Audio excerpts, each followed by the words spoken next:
Hello.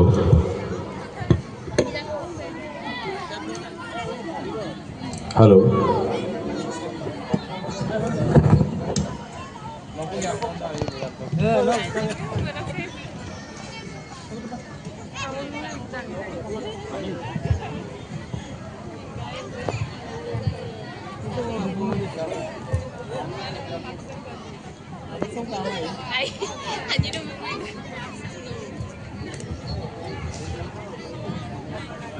Aping kolapi kumpasudum.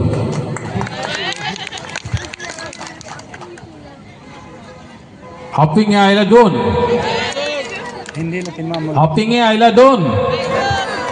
খুব ধুনিয়া ওটা মকিন মানে হিন্দি আমি লকিন মা সকললৈ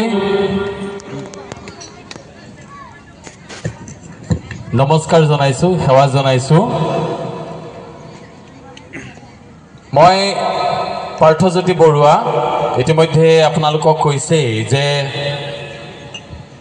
মই মাৰ্ঘেৰিটাৰ পৰা আহিছো আসলতে মই মাৰ্ঘেৰিটাৰ পৰা অহা নাই মই মাৰ্ঘেৰিটাত চাকৰি কৰি আছিলোঁ যোৱা 13 বছৰ আৰু আজি 2টা মাহ হৈছে মই ডিব্ৰুগড়লৈ বদলি হৈ আহিলোঁ গতিকে আজি মই ডিব্ৰুগড়ৰ পৰাহে আহিছোঁ আৰু বৰ্তমান মই ডিব্ৰুগড়তে থাকিম মোৰ নাম পাৰ্থজ্যোতি বৰুৱা বহুতে পাৰ্থ ছাৰ বুলি কয় মই মোৰ বক্তব্যৰ আৰম্ভণিতে সকলো ঠাইতে কওঁ যে আসলতে মই ছাত্ৰ ছাত্ৰীসকলৰ বক্তাহে মই ছাত্ৰ ছাত্ৰীসকলক উদ্দেশ্য কৰিহে কথা কওঁ জ্যেষ্ঠসকলক কথা কোৱাৰ ধৃষ্টতা বা মোৰ সাহস নাই গতিকে সেই ছাত্ৰ ছাত্ৰীসকলৰ মই ইউটিউবত আৰু ফেচবুকত কিছুমান সৰু সৰু ভিডিঅ' প্ৰস্তুত কৰোঁ হ'ব এতিয়া কৈছে যে মই মোক মটিভেশ্যনেল স্পিকাৰ বুলি কোৱা হৈছে তাৰ আগতে মই গালি উচ্চ মাধ্যমিক বিদ্যালয়ৰ প্ৰাক্তন শিক্ষাৰ্থী সমিতিৰ উদ্যোগত যি শিক্ষাৰ্থী সমাৰোহ 2025 অনুষ্ঠিত কৰা হৈছে উদযাপন সমিতি বা অভ্যৰ্থনা সমিতিলৈ মই প্ৰথমেই ধন্যবাদ জ্ঞাপন কৰিছোঁ যে এই গালি অঞ্চললৈ জোনাই অঞ্চললৈ মোক নিমন্ত্ৰণ কৰাৰ বাবে আৰু আপোনালোকক সম্বোধন কৰাৰ সুবিধা দিয়াৰ কাৰণে মোৰ লগত বন্ধু অৰুণ নাগ আহিছে তেখেত এগৰাকী সাংবাদিক তেখেতক মই আহোঁতে কৈছোঁ যে ক্লাছ 9ত মই জোনাইলৈ আহিছিলোঁ ক্লাছ 9ত থাকোঁতে মই এটা NCC কেম্প কৰিবলৈ আহিছিলোঁ আৰু সেই ক্লাছ 9ৰ পৰা আজি মই দ্বিতীয়বাৰৰ বাবে জোনাই অঞ্চললৈ আহিছোঁ আৰু আহিয়ে মোৰ মনটো ইমান ভাল লাগিছে এই যেতিয়া কম্পাউণ্ডত সোমালোঁ মোৰ বন্ধুক অৰুণ নাগক কৈছোঁ চোৱাচোন ইমান ধুনীয়া এটা কালাৰফুল এনভাইৰনমেণ্ট মই বহু সভালৈ গৈছোঁ আজিলৈকে অসমৰ ক'তো ইমান কালাৰফুল ইমান ৰঙীন এটা পৰিৱেশ মই আজিলৈকে পোৱা নাই আপোনালোকে যি সাজ পোছাক পৰিধান কৰি আছে ইমান ধুনীয়াকৈ এখন মঞ্চ সজাই থোৱা আছে এই গোটেইখিনি লগ লাগি ইয়াত এটা অদ্ভুত বাংময় পৰিৱেশ সৃষ্টি হৈছে য'ত কথা ক'বলৈ গৈ মই আজি অকণো চিন্তা কৰিবলগীয়া হোৱা নাই মনলৈ যি কথা আহিব মই তাকেই কওঁ আজি প্ৰায় 1.5 মাহমানৰ আগতেই মোক পলাশ মেদকে যোগাযোগ কৰি আছে এই অনুষ্ঠানটো আগতেই হোৱাৰ কথা আছিল আমি সকলোৱে জানো যে অসমৰ হিয়াৰ আমঠু অসমৰ এজন ভগৱান জুবিন গাৰ্গে ইতিমধ্যে আমাৰ মাজৰ পৰা বিদায় লৈছে কায়িকভাৱে আৰু সেইকাৰণে এই অনুষ্ঠানটো হয়তো পিছুৱাই গ'ল আৰু আজি এই মঞ্চৰ পৰা মই জুবিন গাৰ্গলৈও শ্ৰদ্ধাঞ্জলি নিবেদন কৰিছোঁ অসমৰ বহুত ডাঙৰ লোকচান হ'ল এটা কালি জুবিন গাৰ্গৰ চিনেমা চাইছোঁ ৰৈ ৰৈ বিনালে এইকেইদিন দেখি আছিলোঁ ভিডিঅ'বিলাকত মানুহে ইমান কান্দিছে কালি যেতিয়া মই চিনেমাখন চালোঁ মই ভাবিছিলোঁ কেনেকৈ ইমান কান্দে মানুহে জুবিন গাৰ্গ ঢুকাইছে দুখ মোৰো লাগিছে নিশ্চয় কি বহুত দুখ লাগিছে কিন্তু কথা হ'ল কান্দিব ইমান হুক হুকাই মানুহে কেনেকৈ কান্দে কিন্তু কালি মই হলৰ ভিতৰত থাকি অনুভৱ কৰিলোঁ যে কেৱল মানুহে নহয় কালি ময়ো কান্দিছোঁ গতিকে এনে এটা পৰিৱেশত আমি যথেষ্ট হুকত ম্ৰিয়মান হৈ আছোঁ তথাপি আমি আমাৰ জীৱন চলাই লৈ যাবই লাগিব আমি আমাৰ নিত্য নৈমিত্তিক কামবোৰ কৰিবই লাগিব মটিভেশ্যনেল স্পিকাৰ বুলি কোৱা হৈছে মোক আচলতে মটিভেশ্যনেল স্পিকাৰ বুলি ঠিক মই ক'ব নোখোজো এই কাৰণেই কাৰণ মই বিশ্বাস কৰোঁ পৃথিৱীৰ কোনো মানুহে কোনো মানুহক কেতিয়াও মটিভেট কৰিব নোৱাৰে যদিহে সেই মানুহজনে নিজেই মটিভেট হ'ম বুলি সিদ্ধান্ত নলয় কোনোবা ল'ৰাটোৱে পঢ়িবলৈ ইচ্ছা কৰা নাই মই কেতিয়াও ল'ৰাটোক পঢ়িবলৈ বাধ্য কৰিব নোৱাৰোঁ যেতিয়ালৈকে সেই ল'ৰাটোৱে নিজে চিন্তা নকৰিব যে মই পঢ়িব লাগে আৰু কেতিয়াবা মানুহে মোক সোধে যে আপুনি মটিভেশ্যনেল স্পিকাৰ কিন্তু আপুনি যদি কেতিয়াবা হতাশ হৈ যায় আপোনাক কোনে মটিভেটেড কৰিব তেতিয়া মই কওঁ বহুত ঠাইতে কওঁ যে মই এটা সেলফ মটিভেটেড মানুহ সেলফ মটিভেটেড মই বিশ্বাস কৰোঁ পৃথিৱীৰ কোনো দুখ কোনো বিপৰ্যয় মোক কেতিয়াও মোক হতাশ কৰিব নোৱাৰে আজি যদি মোৰ ক্ষেত্ৰত কিবা এটা বেয়া ঘটনা হৈছে মই ধৰি ল'ব পাৰোঁ বা মই ধৰি লোৱাৰ অভ্যাস গঢ়ি তুলিছোঁ যে এই বেয়া ঘটনাটোৱে মোৰ কাৰণে কাইলৈ দিনটো ধুনীয়া কৰিব গতিকে আমি কোনোবা এজন বিশেষ মটিভেশ্যনেল স্পিকাৰক মাতি আনি যদি ভাবোঁ যে আমি আজি মটিভেটেড হ'ম তেতিয়াহ'লে সেই আশা নকৰা ভাল আমি নিজে মটিভেটেড হ'বলৈ চেষ্টা কৰিব লাগে যি কি নহওক মই আকৌ কৈছোঁ যে মই ছাত্ৰ ছাত্ৰীসকলৰ বক্তাহে তথাপি মই পলাশ মেধকক সুধিছিলোঁ যে অভিভাৱকসকল থাকিব নেকি তেতিয়া তেখেতে ক'লে থাকিব মই কিন্তু ভাল পালোঁ এই কাৰণেই ডাক্তৰৰ ওচৰলৈ যেতিয়া এজন ৰোগী লৈ যোৱা হয় ডাক্তৰে সেই ৰোগীজনৰ লগত এজন এটেণ্ডেণ্ট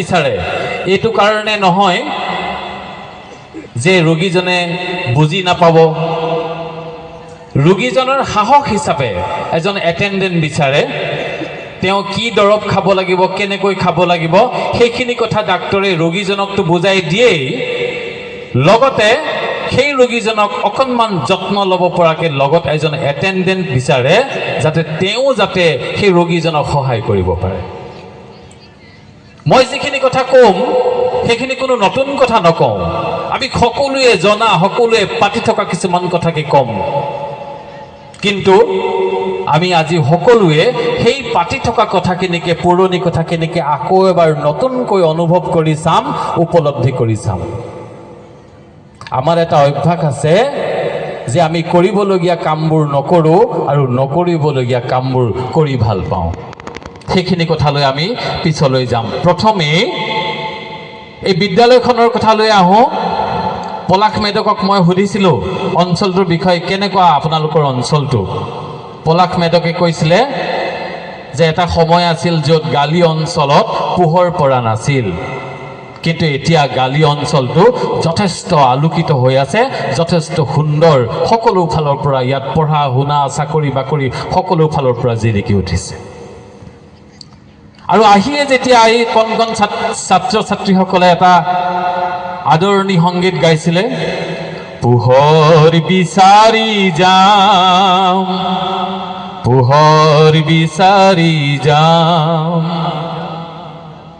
তেতিয়া মই ভাবিছিলোঁ যে এই অঞ্চলটোৱে এতিয়া আৰু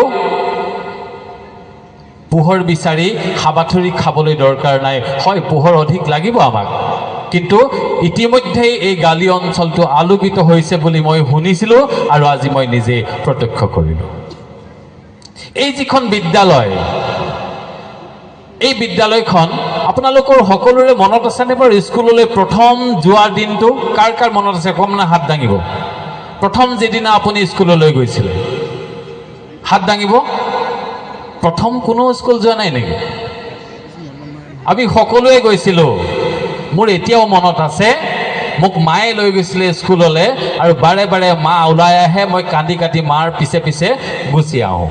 আকৌ মায়ে ঠেলি হেঁচি সোমোৱাই দিয়ে, মিছ কেইজনী মোক দাঙি লৈ যায়, বল এটা দিয়ে, চাইকেল এখন দিয়ে, কিবা উমলায়। অলপ দেৰি উমলো, মা থিয় হৈ থাকে। মাক যেতিয়া আকৌ নেদেখোঁ, আকৌ মোৰ কান্দোন আৰম্ভ হৈ যায়। তো এইটো আছিলে মোৰ বিদ্যালয়লৈ প্ৰথম যোৱাৰ দিনটোৰ অভিজ্ঞতা। মই ভাবোঁ আপোনালোক প্ৰত্যেকৰে তেনেকুৱা একোটাহঁত অভিজ্ঞতা আছে। যিখন বিদ্যালয়লৈ আমি যাবলৈ পাই কান্দিছিলোঁ, সেই বিদ্যালয়খনৰ পৰা ওলাবলৈ পাই আমি অতি মৰ্মাহত হওঁ। আৰু সেই বিদ্যালয়খন আমাৰ কাৰণে ইমান আপোন হৈ উঠে যে সেই একেখন বিদ্যালয়ত আমি প্ৰাক্তন শিক্ষাৰ্থী সমাৰোহ পাতি আমি সকলো একত্ৰিত হওঁ। ইয়াত যিসকল প্ৰাক্তন শিক্ষাৰ্থী একেদিন গোট খাইছে, তেওঁলোকে বুজিব আচলতে তেওঁলোকৰ কেনেকুৱা লাগি আছে এইকেইদিনত। অলপ আগতে এজন বক্তাই কৈ গৈছিলে, এইখিনি ঠাইত জংঘল আছিলে, সৌখিনিত আমুক আছিলে, এই বিল্ডিং নাছিলে, ইকৰাৰ বেৰ আছিলে। এইবিলাক কথাৰ আজি কি ফ্লাছবেক হৈ আছে। এইবিলাক কথা শুৱনি ভাল পাইছিলোঁ, ভাল পাওঁ আমি। সেইখিনিতে আমাৰ ক্লাছৰুমটো আছিলে। এইখিনিতে এদিন ছাৰে মোক এনেকুৱা এটা কানচেপা দিছিলে। এই গোটেই কথাখিনি এইকেইদিনত অন্তত মনলৈ আহি আছে। আৰু এই যে পুৰণি কথাবোৰ মনলৈ আহি আছে, এই কথাবিলাকে আমাৰ জীৱনটোক ইমান সতেজ কৰি তুলিছে এই দুদিনত যে প্ৰাক্তন শিক্ষাৰ্থীসকলৰ বাহিৰে বেলেগে এই কথাটো অনুভৱ কৰিব নোৱাৰে। এখন বিদ্যালয়লৈ সোমালেই আমি এটা অঞ্চলৰ বিষয়ে কৈ দিব পাৰোঁ। যিদৰে আপোনাৰ পদূলিটো গৰকিলেই মই আপোনাৰ ঘৰখনৰ বিষয়ে কৈ দিব পাৰোঁ। আপোনাৰ পদূলিটিত থিয় হৈ মই কৈ দিব পাৰোঁ যে আপোনাৰ ঘৰখনৰ মানুহবিলাকৰ মনোভাৱ কেনেকুৱা, আপোনাৰ ঘৰখনৰ মানুহবিলাকৰ আচৰণ কেনেকুৱা, আপোনালোকৰ ঘৰখনৰ মানুহবিলাকে কাক কিমান সন্মান কৰে, কিমান মৰমৰ চকুৰে চাই, কিমান পৰিষ্কাৰ, সকলো কথা মই অনুমান কৰিব পাৰোঁ। ঠিক তেনেকৈ এটা অঞ্চলৰ কাৰণে এখন বিদ্যালয় আপোনাৰ ঘৰটোৰ পদূলিটোৰ নিচিনা। এখন বিদ্যালয়লৈ আহিলেই আপুনি গম পাই যাব যে এই অঞ্চলটোৰ ৰাইজৰ মনোভাৱ কেনেকুৱা। গতিকে আজি প্ৰাক্তন শিক্ষাৰ্থীৰ সমাৰোহৰ নামত আপোনালোকে ইয়াত একত্ৰিত হৈছে, মই খুব ভাল পাইছোঁ। কিন্তু মই আহ্বান জনাম, কেৱল প্ৰাক্তন শিক্ষাৰ্থী সমাৰোহ বুলিয়েই নহয়, এই বিদ্যালয়খনলৈ আপোনালোকে সদায় আহি থাকিব, এই বিদ্যালয়খনৰ যত্ন ল'ব, এই বিদ্যালয়খনক মৰম কৰিব। কাৰণ এইখন বিদ্যালয় চৰকাৰৰ বিদ্যালয় নহয়, এইখন বিদ্যালয় আপোনালোকৰ নিজৰ বিদ্যালয়। গতিকে এই বিদ্যালয়খনৰ সম্পূৰ্ণ দায়িত্ব ৰাইজৰ। এই বিদ্যালয়খন যদি জিলিকি উঠে, কাইলৈ আপোনালোকৰ অঞ্চলটোৰ সুনাম হ'ব, এই অঞ্চলটোৰ সুনাম হ'ব। আমি বিদ্যালয়লৈ গৈ যিবিলাক পাঠভিত্তিক শিক্ষা লওঁ, এই পাঠভিত্তিক শিক্ষা লোৱাতকৈ হয় গুৰুত্বপূৰ্ণ কথা বহুত, কিন্তু এইকেইদিনত প্ৰাক্তন শিক্ষাৰ্থীসকলে অনুভৱ কৰিব তেখেতসকলে এইখন বিদ্যালয়ত কেৱল শিক্ষাই লোৱা নাছিল, এইখন বিদ্যালয়ত তেখেতসকলে জীৱনৰ কিছুমান ঘনিষ্ঠতম বন্ধু ইয়াত গঢ়ি থৈ গৈছিল, বন্ধুত্ব গঢ়িছিল।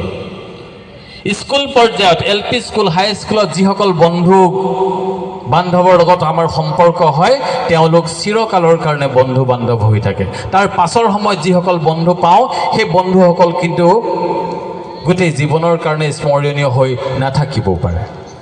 গতিকে এই বিদ্যালয়খন আৰু বিদ্যালয়খনক লৈ যিবিলাক বিষয় আছে, প্ৰত্যেকটো কথাই হৈছে খুব গুৰুত্বপূৰ্ণ। আকৌ এবাৰ কৈছোঁ, গালি উচ্চ মাধ্যমিক বিদ্যালয়খন আপোনালোকৰ নিজৰ বিদ্যালয়। গতিকে এই বিদ্যালয়খনৰ আপোনালোকৰ খুব প্ৰয়োজন আছে, আপোনালোকে যত্ন ল'ব। মই আশা কৰিছোঁ অনাগত দিনত গালি উচ্চ মাধ্যমিক বিদ্যালয়ে গোটেই অসমৰ এখন উজ্জ্বল শিক্ষানুষ্ঠান হৈ উঠিব। মই কৈছোঁ যে মই ছাত্ৰ ছাত্ৰীসকলৰ কাৰণে কথা কওঁ। এইখন বিদ্যালয়ত যিসকল গুৰু আছে, মই আহি হেড ছাৰক সুধিছোঁ আপোনালোকৰ ষ্টাফ কিমান। তেখেতে কৈছে যে ষ্টাফটো ছাৰ থাকোঁতে ধেৰ আছে, কিন্তু বহুকেইজন নাই, কেইজনমান ৰিটায়াৰ হ'ল, গতিকে শিক্ষকৰ অভাৱ আছে। কিন্তু যিসকল শিক্ষক আছে সেইসকল শিক্ষকে মই বিশ্বাস কৰোঁ বা মই দৃঢ় বিশ্বাসী যে এই অঞ্চলটোৰ ছাত্ৰ ছাত্ৰীসকলক উত্তৰণ কৰাৰ ক্ষেত্ৰত সেই শিক্ষকসকলে অহু পুৰুষাৰ্থ কৰি আছে। গতিকে এই বিদ্যালয়খন কেৱল গুৰুসকলৰ ওপৰতে এৰি নিদি আপোনালোকেও নিজকে এই বিদ্যালয়খনৰ অংশ বুলি সদায় ভাবিব। কেতিয়াবা কিছুমান ঘটনা টিভিত দেখোঁ, বৰ দুখ লাগে। শিক্ষকে কিবা এটা বেয়া কাম কৰে, গোটেই অঞ্চলৰ ৰাইজ উঠি আহি মাৰধৰ কৰে, কিবা কিবি কৰে। হয়, শিক্ষকজনে বেয়া কাম কৰিলে তেওঁ শাস্তি পোৱাৰ যোগ্য, কিন্তু সেই মানুহজন আপোনালোকৰ অংশ নহয় জানো? আমি এই শিক্ষকসকলক আমাৰ অংশ বুলি নাভাবোঁ নেকি? মোৰ ভাইটিয়ে যেতিয়া বেয়া কাম এটা কৰে মই কি তাক চৰম শাস্তি দিওঁ নেকি? মোৰ দেউতাই যেতিয়া বেয়া কাম এটা কৰে মই দেউতাক কি চৰম অপমান কৰোঁ নেকি?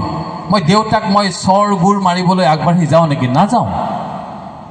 গতিকে এই শিক্ষকসকলকো মই নিজেই যিহেতু শিক্ষক, মই বিচাৰোঁ এই শিক্ষকসকলক এই অঞ্চলটোৱে খুব সন্মান, খুব মৰম কৰে আপোনালোকে, মই জানো। তথাপি মই এবাৰ সোঁৱৰাইছোঁ যে শিক্ষকৰ মানটো লাহে লাহে কমি আহিছে। তাৰ কাৰণে আমাৰ শিক্ষকসকলো দায়ী, কিন্তু শিক্ষকসকলো দায়ী। গতিকে গোটেই কথাখিনি আমি তৰ্ক বিতৰ্কলৈ নগৈ আমি সকলো একেটা পৰিয়াল হৈ এটা অঞ্চলৰ এই বিদ্যালয়খনক আমি উজ্বলাই তুলিবলৈ যত্ন কৰিব লাগে। এটা সাধু কওঁ, মই সাধু কোৱা মানুহ। শিক্ষকৰ গুৰুত্ব কিমান মই সাধু কোৱা মানুহ। এবাৰ এজন গুৰুৱে, এজন শিক্ষকে এজন ছাত্ৰক লগত লৈ নদী পাৰ হৈছে। এজন শিক্ষকে এজন ছাত্ৰক লগত লৈ নদী পাৰ হৈছে আৰু নদী পাৰ হওঁতে ছাত্ৰজনক কৈছে, ঐ মোৰ হাতত ধৰ, মোৰ হাতত ধৰ, নদীৰ সোঁত আছে, বিপদ হ'ব পাৰে, গতিকে তই মোৰ হাতত ধৰিল। শিক্ষকজনৰ হাতখন কিন্তু ছাত্ৰজনে নধৰিলে। শিক্ষকজনৰ হাতখন ছাত্ৰজনে নধৰিলে আৰু অৱশেষত শিক্ষকজনেই সেই ছাত্ৰজনৰ হাতত থাপ মাৰি ধৰিলে আৰু খুব ধুনীয়াকৈ নদীখন পাৰ হৈ গ'ল।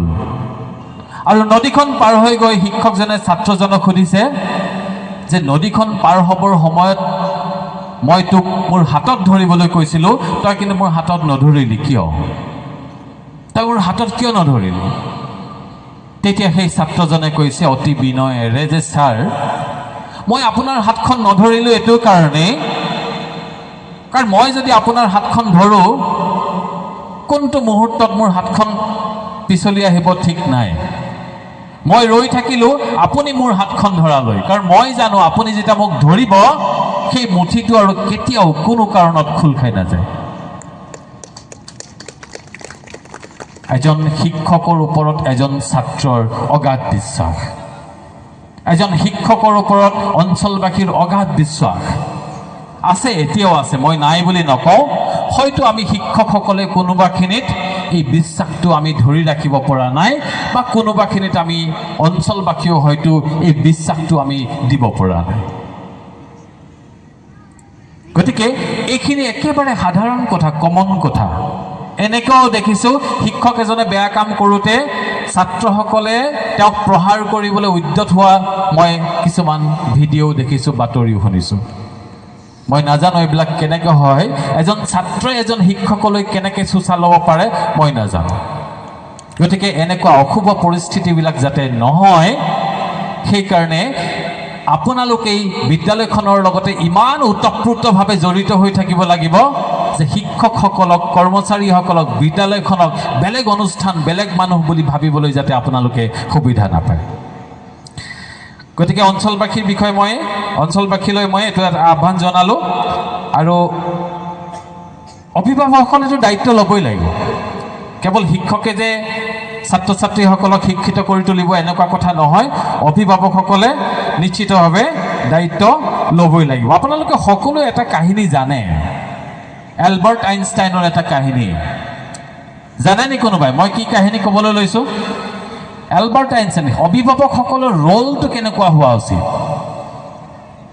এটা সৰু ল'ৰা আছিলে, ল'ৰাটো বৰ উৎপতীয়া আছিলে। স্কুলত সি ইমান উৎপাত কৰে যে তাৰ কাৰণে গোটেই ক্লাছটো বিঘ্নিত হৈ যায়, পঢ়াব নোৱাৰে। আৰু এদিন কি কৰিলে সেই বিদ্যালয়খনৰ অধ্যক্ষই সেই ছাত্ৰজনৰ হাতত এখন চিঠি দিলে আৰু চিঠিখন দি পিনি ছাত্ৰজনক ক'লে যে এই চিঠিখন তই গৈ তোৰ মাৰক দি দিবি। আৰু সেই ছাত্ৰজনে সেই চিঠিখন নি মাকক দি দিলেগৈ। মাকক দি দিলেগৈ। সি পঢ়ি চোৱা নাই, পঢ়িবও নাজানে বা পঢ়িবলৈ ইচ্ছাও কৰা নাই। শিক্ষকে যেনেকৈ কৈছিল তেনেকৈ চিঠিখন নি মাকক দি দিলেগৈ। তেতিয়া ল'ৰাটোৱে খুব উৎসুকতাৰে মাকৰ চকুলৈ চাই আছে। মাকে চিঠিখন খুলিছে আৰু পঢ়িছে। ল'ৰাটোৱে সুধিছে মাকক, মা ছাৰে কি লিখিছে চিঠিত? তেতিয়া মাকে কৈছে যে ছাৰে লিখিছে চিঠিত যে আপোনাৰ ল'ৰাটো ইমান বিদগ্ধ, ইমান চোকা ল'ৰা, সি পঢ়া শুনাত ইমান ভাল, পঢ়া শুনাৰ প্ৰতি তাৰ ইমান ধাউতি আছে যে আমাৰ বিদ্যালয়ত তাক পঢ়াবলৈ পৰিৱেশেই নাই। আমি পঢ়া নাই, তাক অধিক শিক্ষাৰ প্ৰয়োজন আছে, অধিক যত্নৰ প্ৰয়োজন আছে। সি বহুত চোকা। আমাৰ হেন বিদ্যালয়খনত সি থকাৰ যোগ্যই নহয়। গতিকে আপুনি যদি ল'ৰাটোৰ খুব ভাল ভৱিষ্যত এটা আশা কৰে তেতিয়াহ'লে আমাৰ স্কুলৰ পৰা লৈ যাওক, এখন ভাল বিদ্যালয়ত এডমিশ্যন দিয়ক, নতুবা আপুনি ঘৰতে তাৰ যত্ন লওক। আমি বিদ্যালয়ত তাক যত্ন লৈছোঁ, কিন্তু সেই যত্নই তাৰ কাৰণে যথেষ্ট হোৱা নাই। সি বহুত চোকা ল'ৰা। তেতিয়া ছাত্ৰজনে কৈছে, ছাৰে এনেকৈ কৈছে মোৰ কথা? কৈছে, অঁ এনেকৈ লিখিছে। তেতিয়াহ'লে তুমি আজিৰ পৰা স্কুললৈ যাব নালাগে, তোমাক মই ঘৰতেই পঢ়াম, বা তোমাক এখন মই বেলেগ বিদ্যালয়লৈ লৈ যোৱাৰ কথা চিন্তা কৰিম। আৰু সেইদিনাৰ পৰা মাকে সেই ছাত্ৰজনক সেইখন বিদ্যালয়লৈ যাবলৈ নিদিলে, নিজেই পঢ়ুৱালে, এখন ভাল বিদ্যালয়ত এডমিশ্যন দিলে। ল'ৰাটোৱে পঢ়িলে, শুনিলে। আৰু সেই ছাত্ৰজনে এদিন গৈ বিশ্ববিখ্যাত বিজ্ঞানী এলবাৰ্ট আইনষ্টাইন হ'লগৈ। Albert Einstein. আৰু সেই এলবাৰ্ট আইনষ্টাইনে যেতিয়া বিজ্ঞানী হৈ গ'ল, ডাঙৰ হৈ গ'ল, এদিন পুৰণা বস্তু বিচাৰি ফুৰোঁতে হঠাৎ সেই চিঠিখন পাই গ'ল। মাকে ট্ৰাংকত লুকুৱাই থোৱা সেই চিঠিখন পাই গ'ল। আৰু সেই চিঠিখন এলবাৰ্ট আইনষ্টাইনে পঢ়ি চালে, আৰু পঢ়ি চাই এলবাৰ্ট আইনষ্টাইনৰ চকু সেমেকি উঠিল, চকু পানী ওলাই আহিল। সেই চিঠিখনত কি লিখা আছিল, যিখন চিঠি পঢ়ি এলবাৰ্ট আইনষ্টাইনে কান্দিবলগীয়া হ'ল। সেই চিঠিখনত লিখা আছিল যে আপোনাৰ ল'ৰাটো ইমানেই উৎপতীয়া, আপোনাৰ ল'ৰাটো ইমানেই উৎপতীয়া, ইমানেই অসভ্য যে তাকতো আমি একো শিকাব নোৱাৰোৱে, বৰঞ্চ তাৰ কাৰণে আমাৰ গোটেই বিদ্যালয়ৰ পৰিৱেশটো বিনষ্ট হৈছে। গতিকে অতি শীঘ্ৰে আপুনি তাক আমাৰ বিদ্যালয়ৰ পৰা লৈ যাওক, হয় নিজে ঘৰত পঢ়ুৱাওক, নতুবা বেলেগ স্কুলত এডমিশ্যন দিয়ক।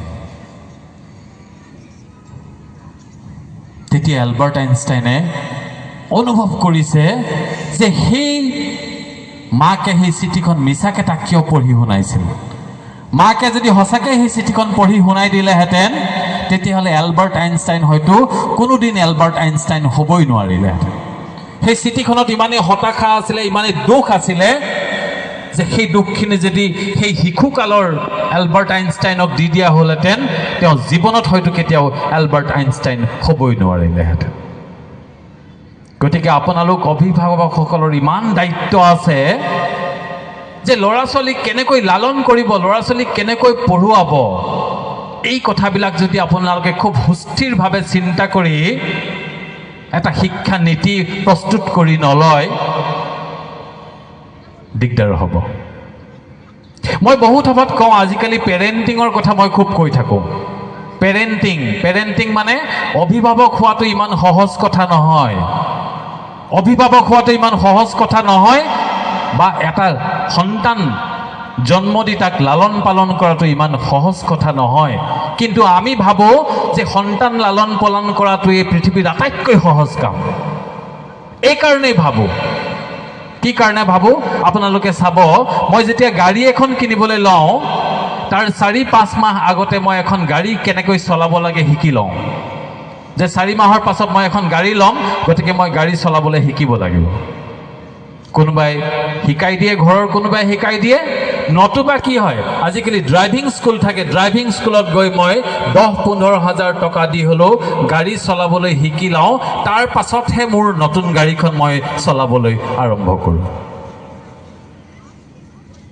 কিন্তু আমি সন্তান জন্ম দিছোঁ, কিন্তু সন্তান জন্ম দিয়াৰ আগতে আমি সন্তান কেনেকৈ লালন কৰে আজিলৈকে কিন্তু পঢ়া নাই। আজিলৈকে আমি জানিবলৈ ইচ্ছা কৰা নাই সন্তান কেনেকৈ লালন কৰে। আমি ভাবোঁ সন্তান লালন কৰাটো কি ডাঙৰ কথা। মায়ে দেউতাই মোক কেনেকৈ ডাঙৰ কৰিছে মই দেখিছোঁৱেই, বাছ মই মোৰ ল'ৰা ছোৱালীক তেনেকৈ ডাঙৰ দীঘল কৰিম। আমি কথাই কথাই ল'ৰা ছোৱালীক কওঁ, পঢ়, আমি আগতে এনেকৈ পঢ়িছিলোঁ, আমি আগতে এনেকুৱাই কৰিছিলোঁ, আমি তহঁতৰ দিনত হে নাছিলোঁ তে নাছিলোঁ। আপোনাৰ দিনৰ কথা এতিয়া প্ৰয়োগ নহয়। সম্পূৰ্ণ পৃথিৱীখন সলনি হৈ গ'ল, সময় সলনি হৈ গ'ল, মানুহৰ মানসিকতা সলনি হৈ গ'ল। আপুনি যদি ভাবিছে আপোনাৰ মায়ে আপোনাৰ দেউতাই আপোনাক যেনেকৈ ডাঙৰ কৰিছিলে আপুনিও আপোনাৰ সন্তানক তেনেকৈ ডাঙৰ কৰিব, নহ'ব। গোটেই কথাবিলাক সলনি হৈ গ'ল আৰু এতিয়া পেৰেণ্টিং কৰা বা পেৰেণ্টিং শিকাটো বহুত জৰুৰী হৈ উঠিছে। আটাইতকৈ সৰ্বাধিক চৰ্চিত শব্দটোৱে হৈছে পেৰেণ্টিং। পেৰেণ্টিঙৰ সন্দৰ্ভত যিবিলাক কিতাপ প্ৰকাশ পায় সেই কিতাপবিলাক আজিকালি আটাইতকৈ বেছি বিক্ৰী হয়। কিয়? কাৰণ মানুহ এতিয়া বিভূতিত পৰি গৈছে যে আগতে যেনেকৈ ল'ৰা ছোৱালী ডাঙৰ দীঘল কৰিছিল আজিকালি তেনেকৈ ডাঙৰ দীঘল নহয়। আজিকালি ল'ৰা ছোৱালীক ডাঙৰ দীঘল কৰিবলৈ আপুনি শিকিব লাগিব, আপুনি পেৰেণ্টিঙৰ কোৰ্চ কৰিব লাগিব, পেৰেণ্টিঙৰ বিষয় অধ্যয়ন কৰিব লাগিব। গতিকে এই বিষয়টোত আমি অত্যন্ত সচেতন হ'বৰ হ'ল। মোৰ কেতিয়াবা দুখ লাগে যে মোৰ ল'ৰা এতিয়া হায়াৰ ছেকেণ্ডেৰী ফাইনেল দিব এইবাৰ, মোৰ ল'ৰাই হায়াৰ ছেকেণ্ডেৰী ফাইনেল দিব এইবাৰ। নিশ্চিতভাৱে ভাল ল'ৰা, বেয়া ল'ৰা নহয় সি, কিন্তু মোৰ অনুভৱ হয় যে এতিয়া মই যিবিলাক পেৰেণ্টিঙৰ কিতাপ পঢ়ি অভিভাৱকসকলক পেৰেণ্টিঙৰ কথা কৈ থাকোঁ, সেই কিতাপবিলাক যদি আজিৰ পৰা মই 15 বছৰৰ আগতে 16 বছৰৰ আগতে পঢ়িলোহেঁতেন মোৰ ল'ৰাটো অত্যন্ত ভাল ল'ৰা হ'লহেঁতেন আৰু অধিক ভাল হ'লহেঁতেন। গতিকে এই কথাটো আপোনালোকেও গুৰুত্ব দিব আৰু পেৰেণ্টিঙৰ সময় সেইকাৰণে অভিভাৱকসকলক মাতিবলৈ কৈছিলোঁ পলাশ মেধকক যে আপোনালোকৰ পেৰেণ্টিং আপুনি শিকিব লাগিব। আমাক আগতে মা দেউতাহঁতে মৰিয়াইছিল, মাৰিছিল নহয়, মৰিয়াইছিল। মাৰে আৰু মৰিওৱা দুটা বেলেগ কথা। মৰিওৱা মানে কি? বগৰাই বগৰাই মৰিয়ায়, বগৰাই বগৰাই মৰিয়ায়। অকণমানি এটা দুখ কৰাৰ কাৰণে এদিন নিশা দেউতাই মোক 2 বজাত পিটি পিটি পিটি পিটি আঁঠু কৰাই থৈছিল, নিশা 2 বজাত। আৰু য'ত আঁঠু কৰাই থৈছিলে মই তাতেই চেঞ্চলেছ হৈ গৈছিলোঁ। আৰু দেউতাই নিজে দাঙি আনি মোক বিচনাত লৈছিলে। পিছদিনা মোৰ মা দূৰত আছিলে, মই দেউতাৰ লগত আছিলোঁ, মাক মাতি আনিছিলে আৰু মায়ে মোৰ ভৰি পিঠিত যিবিলাক এছাৰিৰ দাগ দেখি দিনটো কান্দি থাকে। সেই মোৰ দেউতা এতিয়া নাই, কিন্তু সেই দেউতাৰ প্ৰতি মোৰ ইমান শ্ৰদ্ধা, ইমান মৰম যে দেউতা মোৰ সদায় প্ৰথম ভগৱান। আজি অনুষ্ঠানলৈ আহিছোঁ, মই দেউতাৰ ফটোখনত সেৱাটো কৰি আহিছোঁ। সেই দেউতাক মই বেয়া পাব লাগিব বুলি কাহানিও নাভাবিলোৱে। অত্যন্ত শাসন কৰিছিলে মোক। কিন্তু আপুনি যদি আপোনাৰ ল'ৰাক এতিয়া সেই একেটা কাম কৰে তেতিয়াহ'লে কিন্তু বিষম পৰিস্থিতি হ'ব। কাৰণ আপোনাৰ ল'ৰা, আপোনাৰ ছোৱালীৰ সেই মানসিকতাখিনি নাই, আপোনাৰো সেইখিনি মানসিকতা নাই, বহুত কিবা কিবি সলনি হৈ গ'ল। গতিকে মই পেৰেণ্টিঙৰ কথা কওঁ, আপোনালোকে চেষ্টা কৰিব এই অভিভাৱকত্ব কেনেকৈ পালন কৰা হয় এই বিষয়ে আপোনালোকৰ লগত অধ্যয়ন কৰিব। আৰু যদি কিবা কিতাপ পত্ৰ নাপায়, মোৰ ভিডিঅ'বিলাকত মোৰ হোৱাটছআপ নম্বৰ থাকে, আপোনালোকে মোক যোগাযোগ কৰিব। সেইখিনি ক'ত কেনেকুৱা পায়, কি কিতাপ পায়, কেনেকৈ পঢ়িব লাগিব, মই আপোনালোকক সেইখিনি অকণমান পৰামৰ্শ দিম। যিখিনি কিতাপ মই এতিয়া পঢ়িছোঁ, যিখিনি কথা মই এতিয়া শুনিছোঁ। গতিকে অভিভাৱকসকলৰ বহুত দায়িত্ব আছে। অভিভাৱকসকল এনেকুৱা নহয় যে একদম খুব আৰামত, খুব আলাসতে আপোনাৰ ল'ৰাটো খুব ভাল হৈ যাব, এনেকুৱা কথা নহয়। যথেষ্ট তাত কৰিবলগীয়া আছে। আৰু ছাত্ৰ ছাত্ৰীসকলক মই সদায় কৈ থাকোঁ, ছাত্ৰ ছাত্ৰীসকলক সদায় কৈ থাকোঁ যে মানুহৰ বহুতবিলাক কোৱালিটি লাগে জীৱনটোত খুব সুস্থিৰভাৱে জি থাকিবৰ কাৰণে। তাৰে ভিতৰত আটাইতকৈ ডাঙৰ বস্তুটো হৈছে ছেল্ফ কনফিডেন্স, আত্মবিশ্বাস। আত্মবিশ্বাস। আমাৰ ল'ৰা ছোৱালীবিলাকৰ এই আত্মবিশ্বাসটো মই কম দেখোঁ। মই অন্যৰ কথা নকওঁ, মই নিজৰ ল'ৰাটোৰ ক্ষেত্ৰতে দেখোঁ। সি ভাল, পঢ়া শুনাত ভাল, কিন্তু পঢ়ি থাকে ইমান ফ্ৰাষ্ট্ৰেটেড হৈ যায়, কিবা এটা লেচন পঢ়ে না মই নোৱাৰিছোঁ মা, মোৰ নহ'ব আৰু মই এবাৰ চেছ আৰু অলপ কথাতে এটা লেচন পঢ়িব নোৱাৰাৰ কাৰণে চেছ হৈ যায় নিগ্ৰবত মানুহ। এই যিটো আত্মবিশ্বাসটো, এই আত্মবিশ্বাসটো সিহঁতৰ কোনোবাখিনিৰ অভাৱ হৈছে। আপুনি কথাটো এনেকৈও ভাবিব পাৰে যে এই আত্মবিশ্বাসটো অভাৱ হৈছে মানে আপুনি হয়তো তাক সেই আত্মবিশ্বাসটো দিবই পৰা নাই। আমি আত্মবিশ্বাসটো দিব পৰা নাই হয়তো, আমি এনেকৈও ভাবিব পাৰোঁ। গতিকে মই ছাত্ৰ ছাত্ৰীসকলক মই সদায় কওঁ যে আত্মবিশ্বাস ৰাখিবা, ইউ আৰ অল জিনিয়াছ। তোমালোক প্ৰত্যেকে একোটা জিনিয়াছ। তোমালোকে ইচ্ছা কৰিলে যিকোনো কাম কৰি দিব পাৰা, যিকোনো কাম কৰি দিব পাৰা। পৃথিৱীত পঢ়িবই লাগিব এনেকুৱা কথা নহয়। সেইবুলি মই নপঢ়িবলৈ নাই কোৱা আকৌ, সেইবুলি মই নপঢ়িবলৈ নাই কোৱা। পঢ়া শুনা কৰিলেহে যে জীৱনটো চলিব এনেকুৱা কথা নহয়। মই সকলোতে কওঁ, অলপ আগতে কোনোবা এজন বক্তাই কৈ গৈছে যে আমি যি বিষয়ত পাৰ্গত সেই বিষয়ত আমি আগবাঢ়িবলৈ যত্ন কৰিব লাগে, আৰু আমাৰ অভিভাৱকসকলেও সেই সুবিধাটো দিব লাগে। বাদ দে ফুটবল, বাদ দে পৰীক্ষা চেক, পঢ়, তেনেকুৱা কথা নহয়। কাইলৈ পৰীক্ষা আছে, আজি চিনেমা চাবলৈ যাব নালাগে, পঢ়। মইতো কওঁ চিনেমা চাই পঢ়িব লাগে, ফুটবল খেলি পঢ়িব লাগে। কাইলৈ পৰীক্ষা আছে বুলি মই আজি বেছিকৈ কিয় পঢ়িব লাগে? এটা বছৰ মই পঢ়ি আছোঁ, কাইলৈ পৰীক্ষা বুলি আজি মই টোপনি ক্ষতি কৰি কিয় পঢ়িব লাগে? মোৰ দেউতাই এটা কথা খুব কৈছিলে যে পৰীক্ষাৰ 3 দিন আগৰ পৰা তুমি নপঢ়িবা। আমি অৱশ্যে নপঢ়াকৈ থাকিব নোৱাৰিছিলোঁ, কাৰণ পৰীক্ষা যিমানে চাপি আহে আগডোখৰ সময়টো নপঢ়োঁ। যেতিয়া পৰীক্ষা চাপি আহে তেতিয়া আমাৰ অৱস্থা বেয়া হৈ যায়। আমাৰ দেউতাই কৈছিলে কিন্তু পৰীক্ষাৰ এসপ্তাহৰ আগৰ পৰা পঢ়া শুনা বন্ধ কৰি দিব লাগে। এই ব্ৰেইনটোক অকণমান ৰেষ্ট দিব লাগে, কাৰণ গোটেই বছৰটো পঢ়ি মই কিবা কিবি ইয়াত সোমোৱাই থৈছোঁ। এইখিনি ওলাবলৈও ব্ৰেইনটোৰ এটা স্বাস্থ্যৱান হ'ব লাগিব, ব্ৰেইনটো শক্তিশালী হ'ব লাগিব, ৰিফ্ৰেছ হৈ থাকিব লাগিব। 8টা বজাত বা 9টা বজাত পৰীক্ষা, আৰু যদি মই 7 বজালৈকে মই পঢ়িয়ে থাকোঁ নিশাটো নোহোৱাকৈ টোপনি ক্ষতি কৰি, তেতিয়াহ'লে সেই ব্ৰেইনৰ পৰা মই ইয়াত গোটাই থোৱা বস্তুবিলাক যে ভালে ভালে ওলাই যাব আশা কম। গতিকে এই কথাটো আমি অকণমান গুৰুত্ব দিব লাগে। যি ল'ৰা ছোৱালী যি বিষয়ত পাৰ্গত সেই বিষয়ে আগবঢ়াই লৈ যাবলৈ চেষ্টা কৰিব লাগে। মই কোৱা নাই যে কোনোবাই ফুটবল খেলে কাৰণে তই ফুটবলে খেল, পঢ়া শুনা বাদ দে, এনেকুৱা কথাও কিন্তু নহয়। পঢ়া শুনাটো আমাক লাগিব। পঢ়া শুনাটো লাগিব কেলেই? পঢ়া শুনাটো লাগিব এইটো কাৰণেই, কাৰণ আমাৰ চিন্তা শক্তি বিকাশৰ কাৰণে লাগিব।